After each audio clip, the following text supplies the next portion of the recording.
Hello guys, and welcome back to my DaVinci Resolve beginner masterclass. In this video, I'm going to show you all you need to know about the DaVinci Resolve media page. To begin, scroll down over here and select the media page, and you will be greeted with this interface. The media page is designed to be a workspace where you import media and manage your files and organize your files before you start editing them. You don't necessarily need to use the media page. You could come over to the cut page or the edit page and simply hit Ctrl and I to import your file. And once you have imported your file, you can begin editing them right here in the edit page. But one of the advantages of the media page is that you can preview your files right in your system. For example, you can come over to your control panel and you can scroll down to where you have your files right in your computer. For example, over here I have video files and audio files, and these are files that are inside my computer. They are not yet imported into DaVinci Resolve, and you can hover around them to preview them. And the same thing with the audio, you can hover around it to preview the audio, and these are files that are not yet imported into DaVinci Resolve. Now let's talk a little bit about the panels.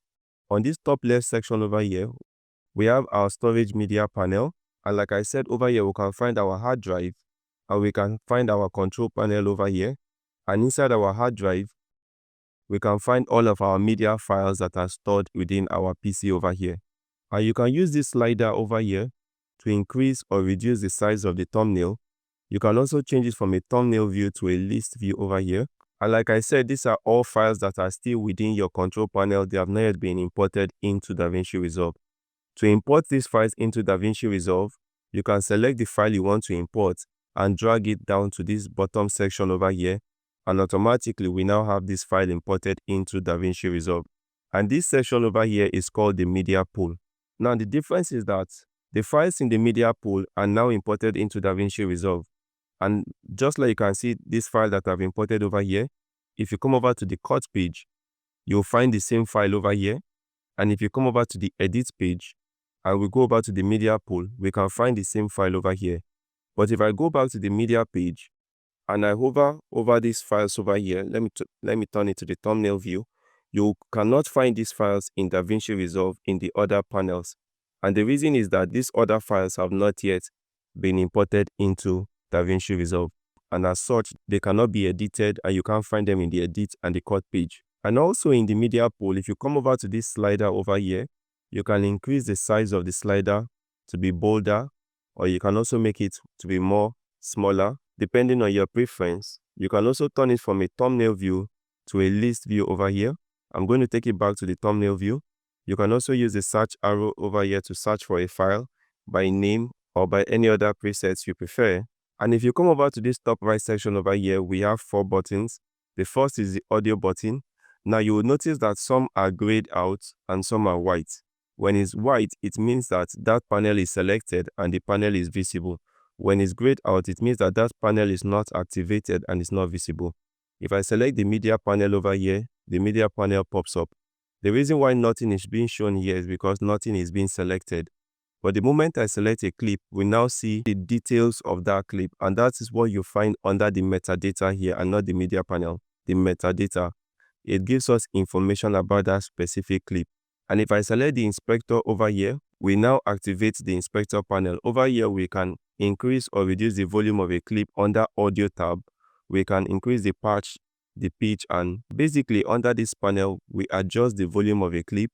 If you come over to the video tab over here, you can adjust the cropping of a clip. For example, you can crop left, you can crop right, you can crop top and bottom. You can adjust the softness of that clip. You can also adjust the X and Y position of that clip by scaling it. You can also move the clip left and right. And if you scroll down, you have more options to adjust a lot of other effects on that clip, like stabilization and lens correction. We also have effects, transition, image, and file tabs right under the inspector. I will not be speaking so much about the capture for now. We'll talk about it in more details in our further videos. And like I said about the metadata, it gives you more information about your clips. You can come over here, having selected a clip, and begin to give descriptions to your clip, give it comments, give it keywords, and you could write the number of people or the names of people that appeared in this clip. and this will help you in sorting out your clip. You could also give this clip information based on the short words, scene words, take words, and what angle, and this can help you sort your clips while editing. Another thing to take note of in the inspector panel is these arrows over here. If you have adjusted the settings of a file, for example, if I adjust the crop left property over here and I want to reset it, I can hit this arrow to reset that property. But if you have adjusted the properties of a couple of files, you could come over here and select the general reset over here, and it will reset all the properties associated to that particular effect.